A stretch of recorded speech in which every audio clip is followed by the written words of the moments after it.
স্বাগত জানাই ত্রয়োদশ জাতীয় সংসদ নির্বাচন উপলক্ষে বাংলাদেশ টেলিভিশনের বিশেষ আয়োজন প্রথম ভোট অনুষ্ঠানে। আজকে এই অনুষ্ঠানে আমরা পরিচিত হব আমাদের দেশের ভবিষ্যৎ, আমাদের তরুণ প্রজন্মের সাথে, যারা প্রথমবারের মতো ভোট দেওয়ার সুযোগ পাচ্ছেন। তাদের হাতে গড়ে উঠবে আগামীর বাংলাদেশ। আজ আমরা ৮ জন প্রথম ভোটারের সাথে কথা বলবো, জানব তাদের চিন্তাভাবনা, আশা আকাঙ্ক্ষা এবং ভোট সম্পর্কিত তাদের উপলব্ধি। সুপ্রিয় দর্শক, আমাদের সাথে আমন্ত্রিত অতিথি হিসেবে আছেন নির্বাচন কমিশন সচিবালয়ের সিনিয়র সহকারী সচিব জনাব সাব্বির আহমদ। আমরা আমাদের আজকের আমন্ত্রিত অতিথিকে স্বাগত জানাচ্ছি প্রথম ভোট অনুষ্ঠানে।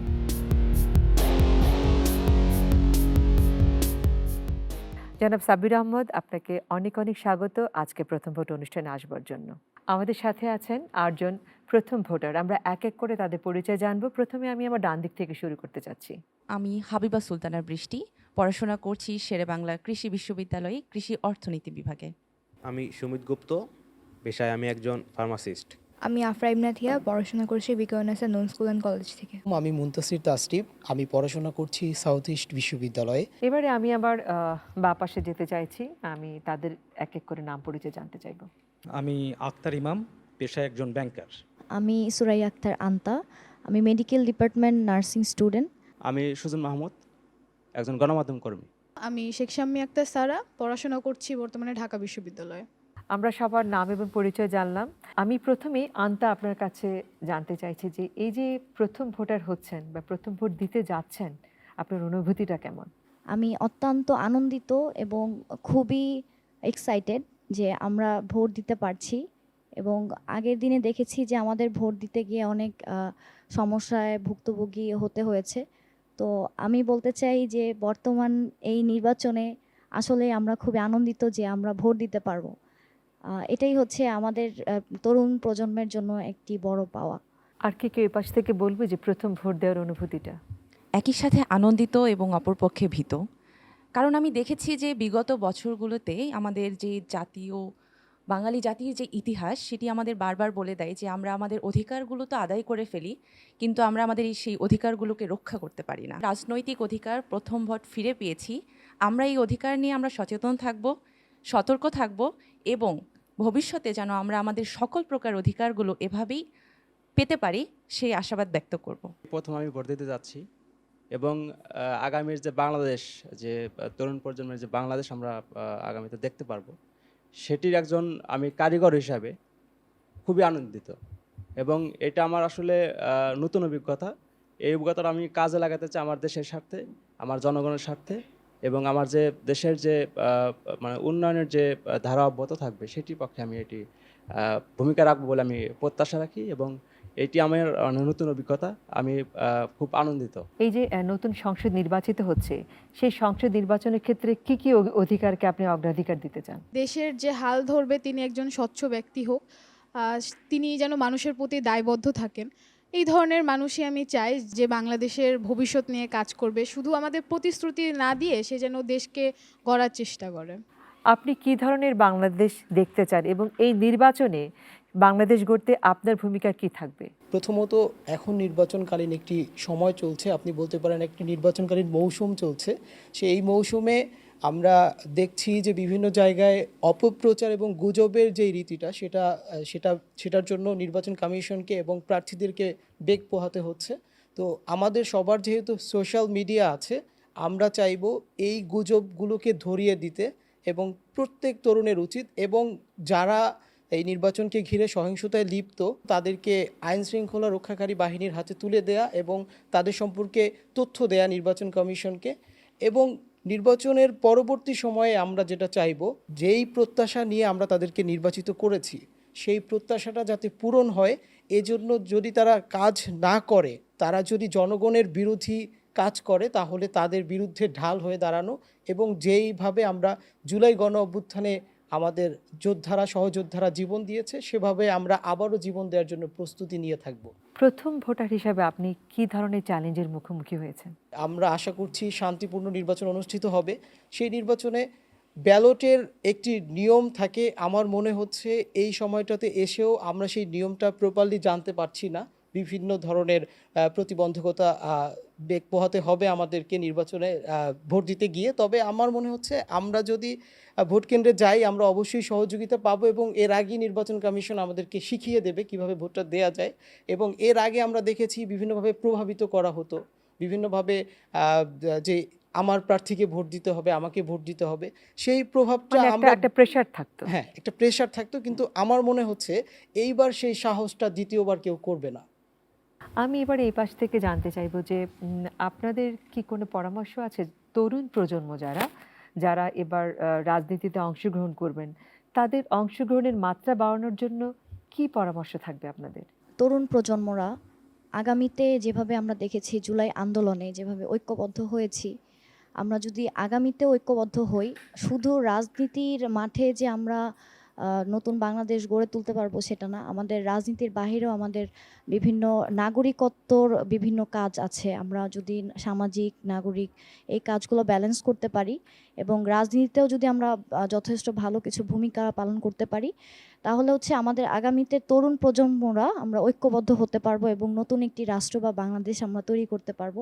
দেশ গঠনে আপনার কি সক্রিয় ভূমিকা থাকবে বলে আপনি বিশ্বাস করেন? এই যে ভোট দিব আমি, এখানে শুধু ব্যালটের ব্যাপারটা না, এটা আমার অধিকার প্রয়োগের একটা ব্যাপার।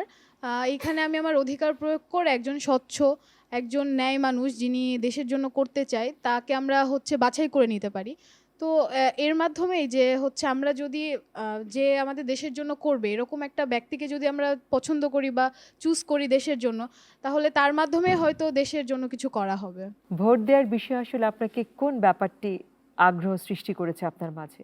ভোট দেওয়ার যে ব্যাপার, এটা আমার পারিবারিক দিক থেকে বেশি এই যে আমি আগ্রহটা পেয়েছি, কারণ ভোটের সময়টা না অনেক উৎসব মুখর হয়ে থাকে।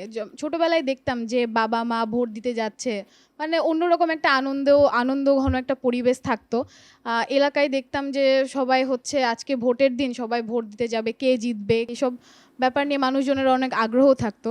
তো ওই ব্যাপারটা যদি আমি লক্ষ্য করি তাহলে দেখবো যে পরিবারের ব্যাপার থেকে আর কি যে ভোটের জন্য যে আগ্রহ সেটা আর কি পেয়েছি। আমি এই পাশে একটু জানতে চাইছি যে ওনারা তো ওনাদের অনুভূতির কথা বললেন, ওনারা আপনাদের কি এরকম কোনো আছে যে আপনারা কেন আসলে এই সিদ্ধান্তটা নিয়েছেন, মানে কোন দৃষ্টিকোণ থেকে আপনারা ভোট দেওয়ার আগ্রহ সৃষ্টি করেছে আপনাদের মনে? আমাদের জন্মের পর যখন আমরা বুঝতে শিখেছি তখন থেকে আমরা আসলে এই ভোটাভুটিটা বুঝতাম না, যে একটা রেজিমই বারবার আসতেছে। তো এবার আমরা দেখতেছি যে প্রতিটা দলের ভেতরেই একটা উত্তেজনা আছে, কে হবে কে হবে না এটা নিয়ে এখনও কেউ বলতে পারতেছে না। তো এইটার জন্য একটা আলাদা রকমের আগ্রহ কাজ করতেছে যে এবার আমরা ভোটটা দিব, এবং আমরা খুব সূক্ষ্মভাবে প্রার্থী বাছাই করতে পারতেছি। বিশেষ করে সোশ্যাল মিডিয়া থেকে শুরু করে বিভিন্ন মাধ্যমে, গণমাধ্যমে আমরা দেখছি কাদের অ্যাক্টিভিটিস ভালো, কারা কি করতেছে। এই যে একটা আগ্রহ চলে আসছে যে না এবার একটা ভোট দিব, এবং নির্বাচন কমিশনের এবারকার যেই ভূমিকাগুলো অন্যান্য বারের থেকে একটু আলাদা। তো সেই দিক থেকেও মনে হচ্ছে যে না এবার একটু ভোটটা দিয়ে আসা যাক, যেহেতু প্রথম ভোট। আমি এবার আমাদের আজকের আমন্ত্রিত অতিথি জনাব সাব্বির আহমদ আপনার কাছে জানতে চাইছি যে নির্বাচন তো একদমই আমাদের দ্বারপ্রান্তে চলে এসেছে, তো নির্বাচন কমিশন আসলে কি কি পদক্ষেপ নিচ্ছে একটি সুষ্ঠু সুন্দর নির্বাচনের জন্য? আমাদের নির্বাচনের তফসিল ঘোষণার আগেই কিন্তু নির্বাচন কমিশন যাবতীয় আইন কানুন বিধি বিধান এগুলি যতটুকু এই স্বল্প সময়ের মধ্যে সংস্কার করা যায় সেগুলি করেই কিন্তু আপনার পদক্ষেপ নিয়েছে। প্রথমেই যেটি যে ভোটার, এই যে নতুন যারা আছে তাদেরকে এই ভোটার তালিকা ইনক্লুশন করার জন্য ভোটার তালিকা হালনাগাদের কার্যক্রম নেওয়া হয়েছে, এবং অন্যান্য যে আইনবিধি সংস্কারের পরবর্তীতে কিন্তু যে একটা বিষয় যে সীমানা নির্ধারণের বিষয় ছিল সেটিও করেছে। তার পরবর্তীতে আপনার যে ভোট কেন্দ্র স্থাপন সেগুলি করা হয়েছে। এরপরে কিন্তু আপনার যে প্রার্থীদের মনোনয়নপত্র যাচাই বাছাইয়ের পরে আপনার কিন্তু এই প্রতিদ্বন্দ্বী প্রার্থীর তালিকাও চূড়ান্ত হয়ে গিয়েছে। এখন আপনার যেই বিষয়টা হচ্ছে যে সকল কিছু এখন কিন্তু আপনার লাইনে উঠে গেছে একদম নির্বাচনের। তো এই সময়ের মধ্যে যাতে সুষ্ঠুভাবে নির্বাচন, যে আগামী 12ই ফেব্রুয়ারি যাতে আপনার গণভোট, একই সাথে কিন্তু দুইটা নির্বাচন, যে গণভোট এবং ত্রয়োদশ জাতীয় সংসদ নির্বাচন, এই দুইটা নির্বাচন একই সাথে করার জন্য নির্বাচন কমিশন যেই দিকে নজর দেওয়া দরকার সব দিকে নজর দিচ্ছে। যেমন আপনি মনে করেন যে এই মক ভোটিং করা হয়েছে, এর মাধ্যমে কিন্তু যে আমাদের যে কেন্দ্রগুলি ছিল সেই কেন্দ্রের মধ্যে কিন্তু আমরা এবার গোপন কক্ষে, যেখানে ভোট কক্ষ থাকবে। ভোট কক্ষের মধ্যে জানেন যে গোপন কক্ষ সাধারণত একটি থাকতো, এবার যেই যেই জায়গায় সম্ভব 2টা করে গোপন কক্ষ করা হচ্ছে আর কি ভোট দেওয়ার জন্য, এবং মার্কিং প্লেস যেটাকে আমরা বলি যে, এবং যেখানে গোপন কক্ষ বাড়ানো সম্ভব নয় সেখানে কিন্তু কক্ষ বৃদ্ধি করা হয়েছে যাতে ভোটারগণ সুষ্ঠুভাবে ভোট দিতে পারেন। এবং একই সাথে কিন্তু ভোট গ্রহণের সময়টাও বাড়ানো হয়েছে, যে আপনার সকাল 7:30 থেকে কিন্তু 4:30 পর্যন্ত এবার ভোট গ্রহণ হবে। এরপরে আপনি যদি যান যে এখন আমাদের কিন্তু এই যে নির্বাচনের যে প্রস্তুতি, যে একটা নির্বাচন সুষ্ঠুভাবে করতে গেলে যেটা লাগে যে আপনার দক্ষ জনবল, যে ভোট গ্রহণ কর্মকর্তা, সেই ভোট গ্রহণ কর্মকর্তাদের প্যানেল কিন্তু চূড়ান্ত করে আপনার 22শে জানুয়ারি থেকে এদের প্রশিক্ষণের ব্যবস্থা করা হয়েছে। এবং প্রতিটা ভোটকেন্দ্রর জন্য আপনার যে প্রিজাইডিং অফিসার, সহকারী প্রিজাইডিং অফিসার, পুলিং অফিসার, তাদেরকে যথাযথভাবে প্রশিক্ষণ দেওয়া হয়। একই সাথে কিন্তু আপনার প্রায় এই নির্বাচন করতে গিয়ে প্রায় 9 লাখের মতো আপনার আইন শৃঙ্খলা বাহিনীর সদস্য লাগবে। তাদেরকেও কিন্তু নির্বাচন কমিশন প্রশিক্ষণের আওতায় নিয়ে এসছে এবং তাদের প্রশিক্ষণের ব্যবস্থাও এখন কার্যক্রম হচ্ছে। এখন নির্বাচন করতে যেই জিনিসটা, যে আপনার যেমন ভোটার তালিকা, আপনার জানেন যে এবার কিন্তু নতুন ইন্ট্রোডিউস হয়েছে আপনার postal voting, IT supported postal voting. সেখানে এই ভোটার তালিকাগুলিতে আপনার কিন্তু ওসিবি এবং আইসিবিপি লেখা জল সাবজেক্ট যেই ভোটার তালিকা, সেটাও মুদ্রণ করে বিভিন্ন আমাদের যেই রিটার্নিং অফিসার, সহকারী রিটার্নিং অফিসারের কার্যালয় করবেন। সর্বশেষ যেই বিষয়টি, যে আপনার ভোট গ্রহণের জন্য যে প্রয়োজন হচ্ছে ব্যালট, এখানে আমাদের প্রায় এবার 12,77 লাখ প্লাস ভোটার আছে। তাহলে পার্লামেন্ট নির্বাচনের জন্য আমাদের প্রায় 12,77 lakh, at the same time আবার কিন্তু গণভোটের জন্য প্রায় আপনার 25.5 কোটি আর কি, যে একজাক্ট সংখ্যাটা, সেই পরিমাণ ব্যালট কিন্তু আপনার মুদ্রণ অলরেডি হয়ে গেছে। এবং সেটাই 1 তারিখ থেকে 5 তারিখের মধ্যে আপনার যে রিটার্নিং অফিসারের কার্যালয় এই ব্যালটগুলো ডিস্ট্রিবিউট হয়ে যাবে। আমি এবার আমাদের আজকের প্রথম ভোটারদের কাছে বলবো যে আপনারা ভোট সংক্রান্ত, নির্বাচন সংক্রান্ত যে কোনো খুঁটিনাটি বিষয় আমন্ত্রিত অতিথির কাছে জানতে পারবেন এবং আপনাদের প্রত্যাশার জায়গাগুলোও কিন্তু আমন্ত্রিত অতিথির সামনে উপস্থাপন করতে পারবেন। আমরা দেখেছি যে আমরা যখন ভোট দিতে যাই তখন সেখানে হয়তো কিছু সহিংসতার ঘটনা ঘটতে পারে। যেমনটি আপনি বললেন যে আমরা একটা সেল গঠন করেছি, সমন্বয় সেল। আমরা সেই সেলটার কাছে পৌঁছাবো কি করে? এটার কি কোনো টেলিযোগাযোগ মাধ্যম, নাকি সেখানে কোনো একটা বুথ থাকবে? এটার মাধ্যমটা কি? নির্বাচন কমিশনের যেই সেলটা গঠন করা হয়েছে এটি কেন্দ্রীয়ভাবে সারা বাংলাদেশে যেই আরও বিভিন্ন কমিটি আছে, যেমন ইলেকট্রাল ইনকোয়ারি কমিটি আছে, সেই কমিটিতেও কিন্তু আপনার বিচার বিভাগীয় কর্মকর্তা আছে। এবং একই সাথে প্রত্যেকটা অঞ্চলেই, প্রত্যেকটা জেলা উপজেলাতেও কিন্তু আইন শৃঙ্খলা কমিটি আছে। এরপর ভিজিলেন্স টিম আছে, মনিটরিং টিম আছে, এবং কনসার্ন উপজেলা এবং জেলাতেও একটা আইন শৃঙ্খলা কমিটি আছে স্থায়ী। এই সকল কমিটিগুলিকে অ্যাক্টিভ করা হয়েছে এবং সকল কমিটির জন্যই কিন্তু আপনার অনলাইনে টেলিফোন লাইন, হোয়াটসঅ্যাপ লাইন সব দেওয়া আছে, যে কেউ চাইলেই সেখানে অভিযোগ করতে পারে। এবং এছাড়াও কিন্তু প্রত্যেকটা জেলা নির্বাচন অফিসারের কার্যালয়, উপজেলা নির্বাচন অফিসারের কার্যালয় এবং বিচার বিভাগীয় কর্মকর্তার সমন্বয়ে যেই কমিটি করা হয়েছে, যেই ইলেকট্রাল ইনকোয়ারি কমিটি, সেখানেও কিন্তু একটি অভিযোগ বাক্স রাখা হয়েছে, যে কেউ চাইলেই সেখানে সেই অভিযোগ দিতে পারে। আর আইন শৃঙ্খলা বাহিনীর সদস্যগণ তো থাকবেনই, সুতরাং একদম সকল পর্যায় থেকে যে কোনো লেভেলে এই বিষয়ে অভিযোগ করা যাবে। বিগত দিনে ভোট কেন্দ্র দখল হওয়ার যে একটা প্রবণতা আমাদের সমাজে রয়েছে, এবার কি আমরা সেই বিষয় থেকে পরিত্রাণ পাবো কিনা? প্রায় 9 লাখের মতো আইন শৃঙ্খলা বাহিনীর সদস্য ডিপ্লয় হবে। আরেকটা বিষয় হচ্ছে যে এইবার যারা ভোট কেন্দ্রে দায়িত্ব পালন করবেন আইন শৃঙ্খলা বাহিনীর প্রধান, তার সাথে কিন্তু বডি অন ক্যামেরা থাকবে। কোনো ব্যক্তি যদি ভোট দিতে ভোট কেন্দ্রে কোনো রকম সহিংসতা করতে আসেন, সাথে সাথে কিন্তু এই বডি অন ক্যামেরাটা অন করে দিলেই আপনার আমাদের যেই মেইন সেন্টার থাকবে, সমন্বয় সেল, যেখানে আইন শৃঙ্খলা সেল, সেখান থেকে কিন্তু এই মেসেজটা পেয়ে যাবে এবং সাথে সাথে ওদেরকে কিন্তু এই বিধি মোতাবেক ব্যবস্থা নেবে। আর জানেন যে আপনি কেন্দ্রের ইনসাইড দ্য সেন্টার পর্যাপ্ত ব্যবস্থা থাকবে এবং প্রিজাইডিং অফিসার যিনি আছেন তার ভোট গ্রহণ কর্মকর্তাদেরকেও এবার সেইভাবেই প্রশিক্ষণ দেওয়া হয়েছে। আর আপনি জানেন যে এবার কিন্তু আপনার যেই সাংবাদিক, পর্যবেক্ষক, এখানে কোনো বাধা নেই। যারা জেনুইন যারা সাংবাদিক এবং পর্যবেক্ষক আছেন, প্রায় 55,000-এর উপরে পর্যবেক্ষক থাকবে প্রত্যেকটা সারা বাংলাদেশের এই 42,000 অধিক কেন্দ্রে, এবং সেন্ট্রালীয় পর্যবেক্ষক থাকবে, আবার স্থানীয়ভাবেও থাকবে। একই সাথে কিন্তু যে বাংলাদেশের যত পত্রিকা আছে প্রায় 3,500-এর উপরে পত্রিকা মানে সাপ্তাহিক দৈনিক এগুলো, এই সাংবাদিকরাও কিন্তু আপনার কেন্দ্রে থাকবেন। আর এবার কিন্তু ওই কেন্দ্রে ওই আগে যেমন সাংবাদিকদের বিধিনিষেধ ছিল, এবার কিন্তু আমরা এই আচরণ বিধিমালা, সাংবাদিকদের জন্য নীতিমালা আর কি, যেটা বলা হয় নীতিমালা, পর্যবেক্ষক নীতিমালা, সেখানে কিন্তু তাদের কেন্দ্রে ঢোকার বিষয়ে খুবই ইজি ওয়ে করা হয়েছে। তারা ঢুকতে পারবেন, ঢোকার পরে তারা কিন্তু জাস্ট প্রিজাইডিং অফিসারের অনুমতি নিয়ে যথাযথভাবে সব কিছু কিন্তু তারা দেখতে পারবেন। ভোট চলমান অবস্থায় এই যে সামাজিক মাধ্যমে যে ধরনের মিথ্যা তথ্য, প্রার্থী বা ভোট সংক্রান্ত নিউজ আগে থেকেই চলে আসে, তো ভোট চলমান অবস্থায় কি আপনারা এবার এমন কোনো পদক্ষেপ নিচ্ছেন যে এই সমস্ত মাধ্যমগুলোকে নিয়ন্ত্রণে নেওয়ার বা পর্যালোচনা করার ক্ষেত্রে? এবার কিন্তু আরপিওতে নতুন একটা ধারাই অ্যাড করা হয়েছে, যে এই সংস্কারের হিসেবে যদি কোনো ব্যক্তি এই ধরনের মিথ্যা তথ্য, মিস ইনফরমেশন, ডিসইনফরমেশন, এগুলি ফলস নিউজ যদি প্রচার করে কিংবা তৈরি করে কিংবা প্রকাশ করে, শেয়ার করে, তাহলে কিন্তু শাস্তির বিধান আছে। এখানে 7 থেকে 2 বছর পর্যন্ত শাস্তির বিধান।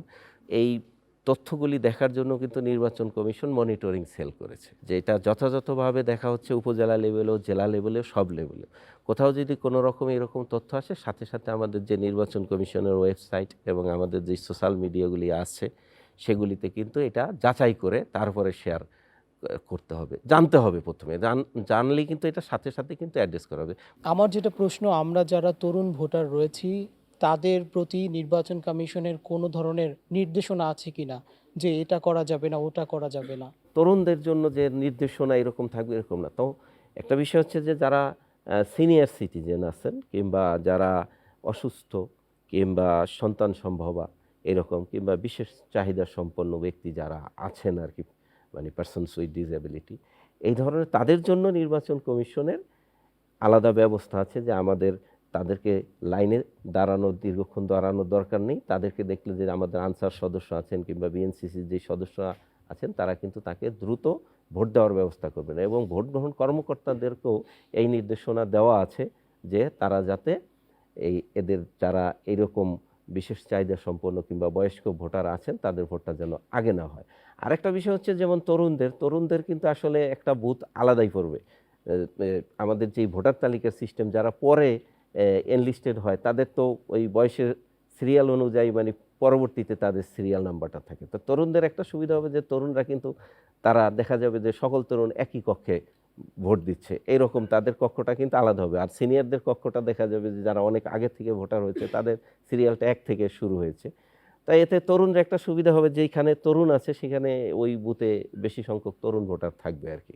স্যার, আমার একটা প্রশ্ন ছিল যে আমরা বিগত সময় দেখেছি নির্বাচনের আগ মুহূর্তে অনেক প্রচারণা ছিল, মানে রাস্তায় পোস্টার, হাঁটার কোনো রাস্তা ছিল না, মানে খুঁজে পাওয়া যেত না। স্যার, এখন কেন সেটা দেখা যাচ্ছে না, বা এটাতে আপনাদের কোনো বিধিনিষেধ আছে কিনা স্যার? যে আচরণ বিধিমালা আছে সেইখানে আসলে পোস্টারটা নিষিদ্ধ করা হয়েছে, যে পোস্টারের ব্যবহার এখন করা যাবে না। কারণ দেখা গেছে যে আগে এই পোস্টারটা ব্যবহার করতে অনেক পোস্টার যেখানে সেখানে লাগানো হতো, কিংবা এমনও দেখা গেছে যে পলিথিন দিয়ে এটাকে মানে র্যাপিং করে তারপর টানানো হতো, যাতে বৃষ্টিতে কিংবা এসে ক্ষতি হয়। এতে কিন্তু পরিবেশের ব্যাপক ক্ষতি হতো। সেই বিষয়টি চিন্তা করে নির্বাচন কমিশন কিন্তু পোস্টারের বিকল্প এখন ফেস্টুন, যেটি এই চটের কিংবা কাপড়ের তৈরি এবং সেটি টানাতে হবে।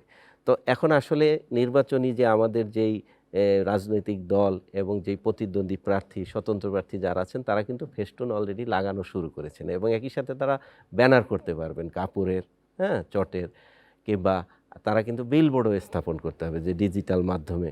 তো এই কিন্তু এখন কিন্তু আসলে ওই পোস্টার ব্যবহার করে সারা একটা মানে অপরিচ্ছন্ন করে ফেলার সকল জায়গা, সেইটা কিন্তু আর হবে না। এজন্য নির্বাচন কমিশন আধুনিক যে ডিজিটাল মাধ্যমে সে প্রচার করতে পারবে, অন্য যেই ফেস্টুন দিতে পারবে, ব্যানার দিতে পারবে, বিলবোর্ড দিতে পারবে, এই বিষয়গুলি ইন্ট্রোডিউস করেছে। স্যার, আমার আরেকটা কোশ্চেন হচ্ছে যে আমরা দেখতে পাচ্ছি যেহেতু সামনে নির্বাচন, এই নির্বাচনের প্রেক্ষিতে আমরা তো ভোট দিতে যাব, তো আমরা যাকে যথেষ্ট স্বচ্ছ মনে করব তাকেই আমরা ভোট দিব। কিন্তু কেউ যদি আমাদেরকে মানে মানে হ্যারাসমেন্ট করে যে আমাকে না তাকে ভোট দেন, এগুলো নিয়ে যদি আমরা ভুক্তভোগী হই, তখন আমরা আমাদের এই অভিযোগটা মানে কাকে দিব? ভোট কেন্দ্রে গেলে, যদি ভোট কেন্দ্রে হয়, সেখানে তো আপনার প্রিজাইডিং অফিসার আছেন, যিনি ভোট কেন্দ্রের প্রধান হিসাবে দায়িত্ব পালন করেন নির্বাচন কমিশনের পক্ষে। তার কাছে আপনি সরাসরি অভিযোগ জানালে তিনি ব্যবস্থা নেবেন। এছাড়াও কেন্দ্রে আইন শৃঙ্খলা বাহিনীর পর্যাপ্ত সদস্য আছেন মোতায়েন, তাদেরকে বললেও তারাও সেই বিষয়টা বলবেন। এরপর এটা যদি কেন্দ্রের ভিতরে হয় তাহলে তো আপনি সেখানেই করতে পারলেন, আর যদি কেন্দ্রের বাইরে হয় সেখানেও কিন্তু আপনার আইন শৃঙ্খলা বাহিনী, আপনার এক্সিকিউটিভ ম্যাজিস্ট্রেট থাকবে, জুডিশিয়াল ম্যাজিস্ট্রেটের নেতৃত্বে টিম থাকবে, তাদের কাছেও আপনি এই অভিযোগ করতে পারবেন। আবার ইলেকটোরাল ইনকোয়ারি কমিটির যে সদস্য আছেন, বিচার বিজ্ঞাপন, তাদের কাছেও আপনি জানাতে পারেন। এবং নির্বাচন কমিশনের আপনি যে আমাদের যেই হটলাইন আছে সেখানেও আপনি এটা জানাতে পারবেন যে আমার এই ক্ষেত্রে এই সমস্যা হচ্ছে, সাথে সাথে কিন্তু নির্বাচন কমিশন সেই ব্যবস্থা গ্রহণ করবে। আমি তো এবার প্রথম ভোটার, তো আমি তো ভোটটা দিব, এটা আমি কিভাবে জানবো যে আমার ভোটটা কি হয়েছে কিনা? ও জানতে চাইছে যে ওর ভোটটা সঠিকভাবে দেওয়া হয়েছে কিনা, মানে প্রক্রিয়াটা কি। ভোটার হিসেবে আপনাকে প্রথমে ভোট কেন্দ্রে যেয়ে আপনি কোন কক্ষের ভোটার সেটা জানতে হবে। এটা আপনার ভোট কক্ষে আপনার ক্রমিক নাম্বার সেই অনুযায়ী টানানো থাকবে, এবং বাইরেও কিন্তু এটা আপনাকে সহযোগিতা করবে যে কোন কক্ষে আপনি ভোট দেবেন। সেই যথাযথ কক্ষে আপনাকে যেতে হবে। কক্ষে গেলে সেখানে আমাদের নির্বাচন কমিশনের তিনজন প্রতিনিধি থাকে একটা কক্ষে, 2 জন পোলিং অফিসার, আরেকজন হচ্ছেন সহকারী প্রিজাইডিং অফিসার। তো পোলিং অফিসার 1 আপনাকে কিন্তু শনাক্ত করবে, কিন্তু একই সাথে কিন্তু আপনার যে আমাদের যে প্রতিদ্বন্দ্বী প্রার্থী, আপনি যেখানে ভোট দিবেন সেখানে যেই কয়জন প্রতিদ্বন্দ্বী প্রার্থী থাকবে তাদেরও কিন্তু একজন করে প্রতিনিধি সামনে বসা থাকবে, তাদেরকে বলে পোলিং এজেন্ট। তারা কিন্তু ছবি ছাড়া ভোটার তালিকা নিয়ে বসে থাকে, আর যিনি পোলিং অফিসার 1 আছেন তার কাছে কিন্তু একটি ছবি সহ তালিকা থাকে। তো এই ছবি সহ তালিকায় আপনার ক্রমিক নাম্বার দেখে আপনার নাম পরিচয় যদি সব ঠিক থাকে তাহলে উনি আপনাকে দ্বিতীয় পোলিং অফিসার যিনি থাকবেন তার কাছে পাঠাবেন যে কালি লাগানোর জন্য হাতের আঙ্গুলে। এবং কালি লাগানোটা বাধ্যতামূলক। কালি লাগানোর সাথে সাথেই কিন্তু এই পোলিং অফিসার 1 আপনার নামটা জোরে বলবেন যে ক্রমিক নাম্বার এত, ভোটারের নামেই, তখন উনি নিজেও টিক দিবেন, একই সাথে পোলিং এজেন্ট যারা আছেন উপস্থিত প্রার্থীর প্রতিনিধি তারাও সেখানে টিক দিবেন। আর সহকারী প্রিজাইডিং অফিসার কিন্তু তখন আপনার সেই ব্যালটের মধ্যে আপনার মুড়িতে আপনার ক্রমিক নাম্বারটা লিখবেন, যে ভোটার তালিকা আপনার কত ক্রমিক নাম্বার সেটা লিখবেন। এবং আপনি কিন্তু ওই ব্যালট পেপারের মুড়িপত্রে কী করবেন, আপনাকে একটা স্বাক্ষর দিতে হবে। আর যদি কেউ স্বাক্ষর দিতে না পারে তখন সে সেখানে টিপসই দেবে। এখন যেই বিষয়টা হচ্ছে যে আপনার ভোটটা সঠিক হলো কি না, এর জন্য কিন্তু আপনাকে ব্যালটটা নেওয়ার আগে সহকারী প্রিজাইডিং অফিসারের আবার কিছু কাজ আছে, যে ব্যালটটা যেটা আপনাকে যেই ব্যালট অংশটা দেওয়া হবে তার পিছনের দিকে উনি একটি অফিসিয়াল সিল দিবেন এবং তার স্বাক্ষর তার ওই সিলের পাশে দিবেন উপরে। তাহলে 2টা ব্যালট নেওয়া লাগবে, একটা হচ্ছে জাতীয় সংসদ নির্বাচনের জন্য সাদা রঙের, আরেকটা হচ্ছে গণভোটের জন্য গোলাপি রঙের। এবং 2টা ব্যালটেরই পিছনে কিন্তু আপনার এই অফিসিয়াল সিল এবং স্বাক্ষর থাকতে হবে সহকারী প্রিজাইডিং অফিসার, তা না হলে কিন্তু এই ব্যালটটা গণনায় যাবে না, এটা অবৈধ ব্যালট হিসাবে বাক্সে দিলেও এটা কাউন্ট করা হবে। সুতরাং আপনি এই ব্যালট দুটি নেওয়ার পরে আপনি গোপন কক্ষে যাবেন। গোপন কক্ষে যে আমাদের যে নির্ধারিত সিল আছে, যে 4 কোণা যে সিলটা আছে সেটা দিয়ে কিন্তু আপনাকে ওই প্রতীকের ঘরে, আপনি যেখানে নাম প্রতীক আছে সেই ঘরে আপনাকে সিল দিতে হবে। এবং হা নার ক্ষেত্রে হা অথবা নাতে আপনি যেখানে দিতে চান সেখানে আপনাকে এই সিলটা দিয়ে দিতে হবে। এই ক্ষেত্রে অন্য কোনোভাবে স্বাক্ষর দিয়ে কিংবা টিক দিয়ে, কিংবা টিপ চিহ্ন দিয়ে যে আমি কালি দিয়ে দিলাম, এইভাবে দিলে ভোটটা কাউন্ট হবে না। সুতরাং আপনাকে এনশিওর করতে হবে যে যথাযথভাবে মার্কিং সিল দিয়ে আপনার সঠিক জায়গায় সিল দিতে হবে, দিয়ে তারপর এটাকে সুন্দরভাবে এইভাবে ভাঁজ করতে হবে, যে যাতে সিলটা আবার এইভাবে ভাঁজ করলে আরেক ঘরে চলে যেতে পারে। সুতরাং এই সিলটা এভাবে সুন্দর করে ভাঁজ করে ব্যালটটা, তারপরে আপনি সেটাকে 2টা ব্যালট আলাদা আলাদাভাবে বাক্সে ফেলবেন। আর গণনায় যে আপনার যে সঠিক আপনার হলো কিনা সেজন্য তো আপনার প্রতিদ্বন্দ্বী প্রার্থীদের এজেন্ট আছে, তারাও কিন্তু আবার গণনার কক্ষে একজন করে থাকবে। সুতরাং গণনার সময় আপনি যদি বাক্সে সঠিকভাবে ভোট দিয়ে ফেলেন তো এটা অবশ্যই সুন্দরভাবে গণনা হবে এবং এতে মানে আপনার ভয় পাওয়ার কোনো কারণ নাই। আপনার পক্ষে কিন্তু নির্বাচন কমিশনের কর্মকর্তারা থাকবেন এবং একই সাথে প্রার্থীর প্রতিনিধি হিসাবে পুলিং এজেন্টরাও থাকবেন সকলে উপস্থিতিতে, এবং অ্যাট দ্য সেম টাইম আপনার সাংবাদিক কিংবা আপনার পর্যবেক্ষক তারাও কিন্তু ওই গণনা কক্ষে থাকবেন। সুতরাং আপনার ভোটটা সঠিকভাবে আপনি যদি প্রদান করেন তাহলে সেটা সঠিকভাবে গণনা করা হবে। স্যার, আমরা জানি যে ভোট একটি অতি গোপনীয় একটি বিষয়, কিন্তু আমরা দেখছি যে বিভিন্ন সামাজিক যোগাযোগ মাধ্যমে পোস্টাল ভোট দিচ্ছে, সেটি আবার সামাজিক যোগাযোগ মাধ্যমে তারা প্রচার করছেন। এটি আসলে আপনারা কী ব্যবস্থা নিচ্ছেন কিনা, বা যদি নিয়ে থাকেন সেটা কী ব্যবস্থা নিচ্ছেন? ব্যাপার হচ্ছে যে ভোট বিষয়টা হচ্ছে গোপনীয়, কোনো ব্যক্তি এটা প্রকাশ করতে পারবেন না। উনি কাকে ভোট দিয়েছেন উনি ব্যক্তিও পারবেন না কিংবা অন্য কোনো কর্মকর্তাও পারবেন না। কেউ যদি এটা প্রকাশ করে থাকেন সেটা আইনত দণ্ডনীয় কাজ করছেন। এজন্য নির্বাচন কমিশন কিন্তু প্রথম দিকে মানুষ আসলে নতুন আইটি সাপোর্টেড পোস্টাল ভোটিং ব্যালটটা পেয়েই দেখাচ্ছে যে এই যে আমি ভোট দিচ্ছি, কিংবা এটা আসলে করা যাবে না। এখন নির্বাচন কমিশন কিন্তু সার্কুলার দিয়েছে, যদি কেউ এই কাজ করে তাহলে কিন্তু তার ন্যাশনাল আইডি ব্লক করে দেওয়া হবে এবং একই সাথে সাথে তাকে কিন্তু আইনের আওতায় আনা হবে। ঠিক আছে, তো এটা এখন মোটামুটি কমে এসেছে, মানে নাই বললে চলে আর কি। তারপরেও আমরা এই বিষয়ে আরও ব্যাপক প্রচার প্রচারণার উদ্যোগ গ্রহণ করা হয়েছে। সামাজিক যোগাযোগ মাধ্যমে কিন্তু এআই এর ব্যবহার অত্যন্ত বেড়েছে। তো এই জায়গা থেকে আসলে মানে দুপক্ষই এআই এর ব্যবহারটা বাড়িয়েছে। সেই জায়গা থেকে দুপক্ষই উত্তেজনা একটা পরিস্থিতিতে চলে যায়।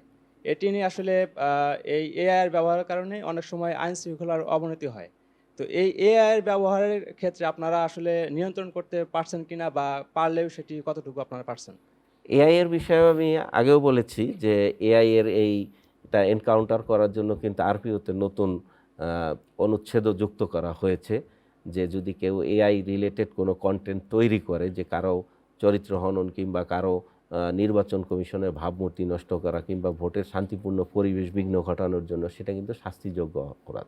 এবং এই বিষয়ে কিন্তু রাজনৈতিক দল যদি কোনো ব্যক্তি করে, কোনো মিডিয়া হাউস করে, কোনো সাংবাদিক করলে, সেটা কিন্তু সেই পত্রিকার মালিক পর্যন্ত এখানে দায়বদ্ধ হবেন। সুতরাং এই সকল বিষয়টা যে আমরা শুধুমাত্র এই এআই দিয়ে এইরকম কন্টেন্ট ক্রিয়েট করে দিলে, সেটা কিন্তু যথাযথভাবে নির্বাচন কমিশন মনিটর করছে এবং তাদেরকে শাস্তির আওতায় নিয়ে আসা হবে। আমার প্রশ্ন হচ্ছে, আমার ভোটটা ঠিক কতটা ভ্যালুয়েবল? মানে আমি যদি কোনো ভোট না দিই তাহলে এটা আমার জন্য কোনো ক্ষতি হবে কিনা বা আমার দেশের জন্য ক্ষতিকর হবে কিনা? বাংলাদেশ নির্বাচন কমিশনের আমরা চাই যে তরুণ যারা আছে তারা ভোট দেখ। আমাদের নির্বাচন কমিশনের আইনে, নির্বাচনী আইনে কোথাও নেই যে কেউ যদি ভোট না দেয় তার জন্য কোনো শাস্তিমূলক ব্যবস্থা নেই। কিন্তু আমাদের যে প্রায় 12,77,00,000 ভোটারের মধ্যে কিন্তু প্রায় 5 কোটির মতো আমাদের তরুণ ভোটার। এখন যদি তরুণরা যদি ভোট না দেয়, এই যে নতুন বাংলাদেশ বিনির্মাণে তাদের যে ভূমিকা, সেই ভূমিকাটা তো তারা রাখতে পারবে না। এমন একজন একজন করে যদি আমি অলসতার কারণে কিংবা আমি ভোট দিতে না যাই, তাহলে কি হবে যে আমরা এই নতুন রাষ্ট্র বিনির্মাণে কিন্তু তখন এই ভূমিকাটা রাখবো না। সুতরাং আমার সাজেশন যে আপনারা যারা আছেন এই তরুণ, তারা কি করবেন, নিজেরাও ভোট দিবেন, সাথে সাথে আপনাদের যারা তরুণ বন্ধু বান্ধব যারা আছে তাদেরকে উৎসাহিত করবেন। কারণ নির্বাচন কমিশন কিন্তু এবার যথাযথ ব্যবস্থা গ্রহণ করেছে যাতে তরুণ এবং মাঝবয়সী বলেন, বৃদ্ধ বলেন, কিংবা যারা বিশেষ চাহিদা সম্পন্ন ব্যক্তি আছেন, সকলের জন্য কিন্তু একটা সুন্দর পরিবেশ তৈরি করছেন যাতে সুন্দরভাবে ভোটটা দিতে পারে। তো আমার রিকোয়েস্ট থাকবে নির্বাচন কমিশনের পক্ষ থেকে, আপনারা যারা তরুণরা আছেন, আপনারা আগামী 12ই ফেব্রুয়ারি এই ত্রয়োদশ জাতীয় সংসদ নির্বাচন এবং গণভোটের জন্য ভোট দিতে সবাই কেন্দ্রে যাবেন, উৎসাহিত এবং অন্যকে উৎসাহিত করেন।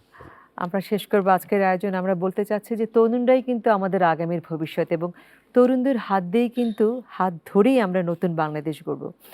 জনাব সাব্বির আহমদ, আপনি প্রথম ভোট অনুষ্ঠানে এসেছেন, আপনাকে অনেক অনেক ধন্যবাদ। এবং আজকে যারা আমাদের অনুষ্ঠানে যারা প্রথম ভোট দিতে যাচ্ছেন, আপনাদের সবাইকে অনেক ধন্যবাদ এবং আমরা আশা করব আপনারা অবশ্যই ভোট দিবেন। সুপ্রিয় দর্শক, ভোট শুধু একটি ব্যালট পেপার নয়, এটা প্রতিটি নাগরিকের একটি মৌলিক এবং গণতান্ত্রিক অধিকার। আর এখানে যদি ভোটাররা অংশগ্রহণ না করে তাহলে এই অধিকার কখনোই পূর্ণতা পায় না। আপনারা সবাই ভোট দিবেন, তাহলে আমরা এক সুরে, এক তালে, এক লয়ে নতুন বাংলাদেশ গড়তে পারবো আর বলতে পারবো, আমার সোনার বাংলা, আমি তোমায় ভালোবাসি। সবাই ভালো থাকবেন। আল্লাহ হাফেজ।